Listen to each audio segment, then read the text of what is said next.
Trichy Joseph கல்லூரி மைதான திடலில் இன்று தாவேக்கா சார்பில் நடைபெற்ற திருச்சி கிழக்கு தொகுதி வாக்காளர்களுக்கு நன்றி தெரிவிக்கும் கூட்டத்தில் முதலமைச்சர் விஜய் பங்கேற்றார். இந்நிலையில் முதலமைச்சர் நடத்தியது நன்றி அறிவிப்பு கூட்டமல்ல, வெறுப்பு அரசியலை பரப்பும் கூட்டம் என்று அரசியல் விமர்சகரும் பத்திரிகையாளருமான கோடாங்கி ஆபிரகாம் விமர்சித்துள்ளார்.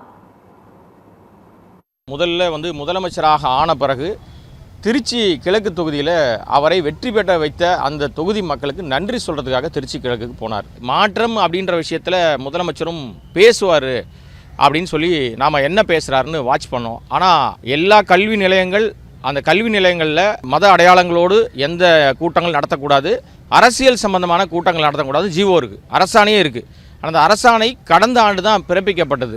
அந்த அரசாணையை மீறுகிற விதத்தில் ஒரு முதலமைச்சரே ஒரு கல்வி நிலையத்துக்குள்ளே போயிட்டு முதலமைச்சர்ன்ற அந்த அடையாளத்தையே மறந்துட்டு அரசியல் கட்சி கூட்டத்தில், பிரச்சார கூட்டத்தில் என்னெல்லாம் பேசினாரோ அது அத்தனையும் அப்படியே டிப்பிக்கலாக மீண்டும் அவர் அப்படியே அந்த வெறுப்பு அரசியலையும் ஒட்டுமொத்த பழியுமே அடுத்தவங்க மேலே போட்டுவிட்டு தப்பிக்கிற அந்த யுக்தி இருக்குல்ல, அதை மீண்டும் இந்த கூட்டத்திலையும் அவர் நன்றி தெரிவிக்கிற கூட்டத்திலையும் அவர் செய்தார்.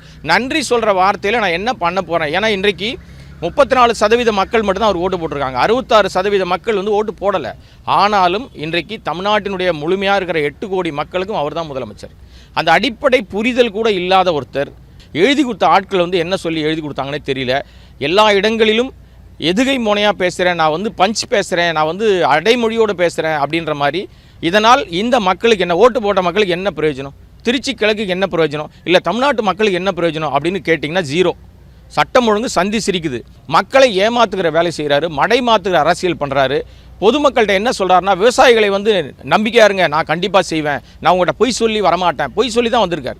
இடைத்தேர்தலில் மீண்டும் ஓட்டு கேட்கறதுக்காக மறுபடியும் போய் அங்கே பொய் சொல்கிறார். மீண்டும் இந்த திருச்சி கிழக்கில் நீங்கள் என்னை வெற்றி பெற வைப்பீங்க, பெருவாரியான வெற்றி எனக்கு கிடைக்கும்னு சொல்லி ஒரு பொய் ஒன்று பரப்பியிருக்காரு. நம்முடைய இந்திய நாடு முழுக்க, இல்லை உலகத்தில் இருக்கிற எல்லா தமிழர்களும் காத்துக்கிட்டு இருந்தாங்க. டெல்லி போனார், பிரதமரை பார்த்தாரு, வெளியில் முக்கியமான விஷயத்தை பேசுவார்னு பார்த்தாரு. ஆனால் ஒன்றுமே பேசாமல் கொடுத்துட்டு 2 பக்கம் அறிக்கை கொடுத்துட்டு வந்துட்டார். இங்கே பேசினார், அதே திருச்சி கிழக்கில் கச்சத்தீவை மீட்போன்னு பேசினார். அங்கே போய் கச்சத்தீவுன்ற வார்த்தையே இல்லை, மீனவர்கள்னு ஏதோ ஒன்று எழுதி கொடுத்துட்டு வந்துட்டார். மண்டபத்தில் எழுதி கொடுக்குறத படிக்கிறதே வாடிக்கையாக இருக்கிற அரசியல் கட்சி தலைவராக இருந்தார், இப்போ முதலமைச்சராகவும் இருக்கார். அதுதான் இந்த மாற்றம் என்பது. எதிர்பார்த்து ஓட்டு போட்ட தாய்மார்கள், பெண்கள், அப்புறம் குழந்தைகளை நம்பி ஓட்டு போட்ட தாத்தா, பாட்டி, பெரியவங்க எல்லாருக்கும் ஏமாற்றம் தான் மிஞ்சி இருக்கிறது.